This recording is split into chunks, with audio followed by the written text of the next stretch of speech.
మాజీ మంత్రి హరీష్ రావుతో బీఆర్ఎస్ వర్కింగ్ ప్రెసిడెంట్ కేటీఆర్ సమావేశమయ్యారు. కోకాపేటలోని హరీష్ నివాసంలో భేటీ అయిన కేటీఆర్ దాదాపు 2 గంటల పాటు చర్చించారు. తాజా రాజకీయ పరిస్థితులపై చర్చించారు. హరీష్ రావు పార్టీ మారుతారని కొద్ది రోజులు ప్రచారం జరుగుతుండగా బీఆర్ఎస్ ఆగ్రహం వ్యక్తం చేసింది. ఇప్పటికే సైబర్ సెల్ కు కంప్లైంట్ ఇచ్చింది. మరోవైపు తాను party line దాటబోనని Harish Rao clarity ఇచ్చేశారు. కేసీఆర్ నాయకత్వంలో పనిచేస్తారని, కేటీఆర్ కు పార్టీ పగ్గాలు అప్పగించినా స్వాగతిస్తారని తెలిపారు.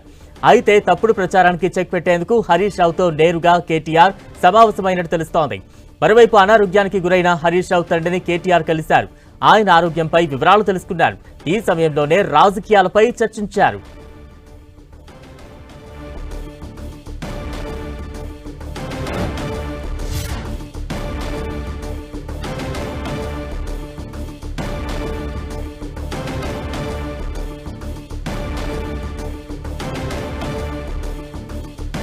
మాజీ మంత్రి హరీష్ రావుతో బీఆర్ఎస్ వర్కింగ్ ప్రెసిడెంట్ కేటీఆర్ సమావేశమయ్యారు.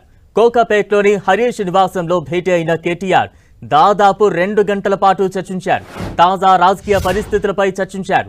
హరీష్ రావు పార్టీ మారుతారని కొద్ది రోజుల ప్రచారం జరుగుతుండగా బీఆర్ఎస్ ఆగ్రహం వ్యక్తం చేసింది.